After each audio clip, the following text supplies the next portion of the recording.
Terrorism was the worst time of my life. I was in my early 20s, just starting my life. Started in the mountains, far away from the city.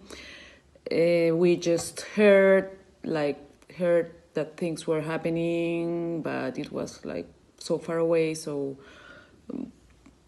nobody did anything. And then it came to the capital.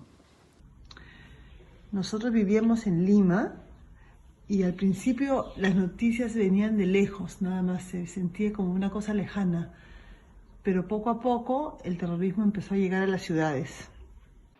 The time of terrorism in Peru lasted about 12 years, where the country was suffering of malicious and murderous acts conducted by two terrorist groups, the Shining Path and the MRTA. These groups acted in response to bad social politics and extreme poverty generated by the bad government, and tried to get to the political power by conducting terrorist acts. During this time, the country was an insecure place to be. There was a lot of political instability and terrible economic conditions. There was a constant war between the government and the terrorist groups, and the people were just caught up in the middle. The people who lived during these times were exposed to murders, threats, bombs, and worst of all, an uncertain future. This period of time affected many who survived it and most probably will remember it for the rest of their lives. About 20 years have passed since these times, and even though those survivors live happy, normal lives, they still are affected by what they went through at that time and have vivid memories of it. In this project, I wanted to explore how memory and perspective play an important role in how a memorable event or series of events are remembered, and how each person reacted to having to talk about these memories. Terrorism left a big scar in everybody in Peru.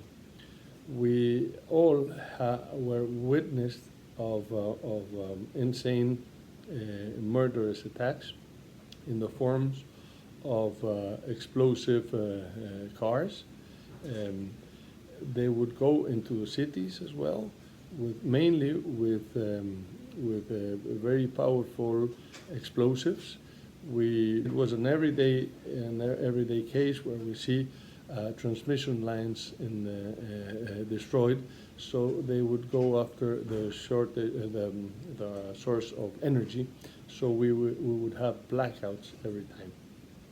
Aunque el terrorismo comienza en los Andes, creando pánico y dolor entre sus pobladores, lograron llegar a Lima, la capital, cometiendo actos terroristas como el asesinato del fiscal de la Nación, volando un edificio completo en la calle Tarata de Miraflores, inutilizando torres de transmisión eléctrica y poniendo bombas en carros y lugares públicos. Vivíamos con terror todos, ricos y pobres. Era diferente los métodos que usaba Sendero Luminoso en el campo de la ciudad. En el campo ellos reclutaban jóvenes y se los llevaban, los endocrinaban y los convertían en soldados del terrorismo. Se llevaban a los chicos jóvenes, entonces me acuerdo que de mi tierra se llevaron como a 15 y las mamás quedaron así, que lloraban terriblemente. A todos los personajes que destacaban, o sea, si alguien destacaba en algo, eran eliminados, los mataban. No había alcaldes, o porque estaban muertos o porque ya nadie quería ser alcalde de él. Me acuerdo una vez que había un señor que era aprista, ¿ya? Entonces ese señor nos reunió todo y delante de todos, lo mató. Sí. An anecdote, I can remember my grandmother's house was very close to a site that was attacked, and her house was shattered into pieces. She was in there. Luckily she was not harmed, but I remember going at midnight to her house to rescue her. Alguien descubrió que si ponías tapes en las ventanas, cuando explotaban los coches bombas y se rompían los vidrios, no salían las astillas disparadas. Entonces era mejor. Entonces caminabas por cualquier calle de Lima y veías las ventanas con esos tapes en forma de cruz. I was working in a bank, and one night a bomb exploded outside. A car with a bomb exploded outside the bank. It was a Friday night, so we just went to work on Monday, and everything was upside down. No, my desk, everything was full of dust, and I remember the phone was ringing in my desk. No, so I just picked it up, and it was a bank from overseas asking for a transfer or I don't know, something else. No, like as if nothing had happened. It was a bank from Miami, and I was like, oh my God, no. Here is a disaster, and there nothing has happened. They are just working as a usual Monday morning. And security. Due to that insecurity, the government, a series of governments declared a state of emergency the country. In the state of emergency and how do you call it, curfew, and we had curfew at nights. So as a young citizen in my early 20s, we weren't allowed to go out at night until later than 1 o'clock, and we would have the risk of being shot by either, if you broke curfew, you would had the risk of getting shot either by a terrorist or a police or other militaries. One day we heard on the TV or on the radio that a plane had to make an emergency landing in Arequipa, the town where we lived. The airport was not prepared to receive planes at night because of the absence of lights in the landing track, and people were asked to collaborate and go with their cars to illuminate the tracks.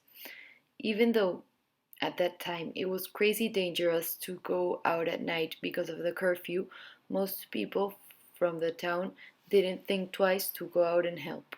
It was so beautiful to see many people there willing to help others in need during such a hard times. Inspiring, right?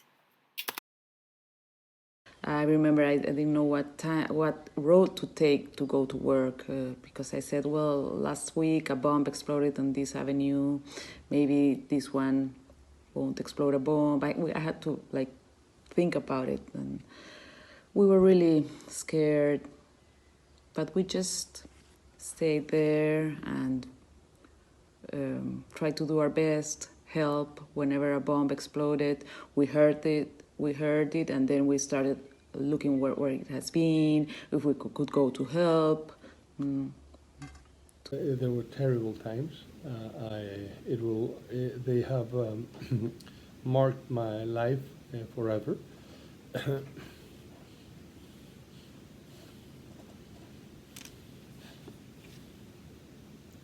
Sorry.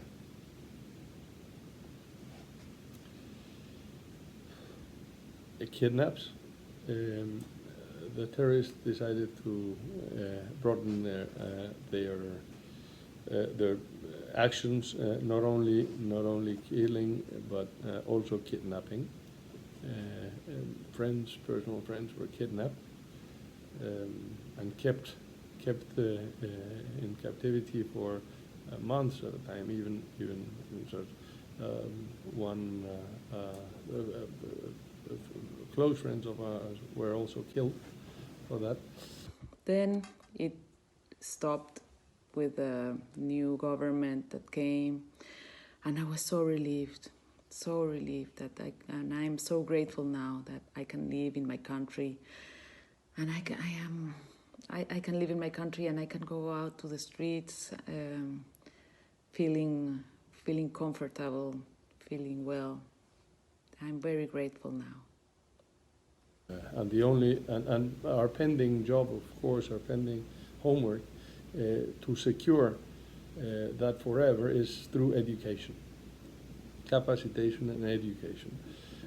We have private and public programs of education, and responsible entrepreneurs and governments are working towards those goals of education. No?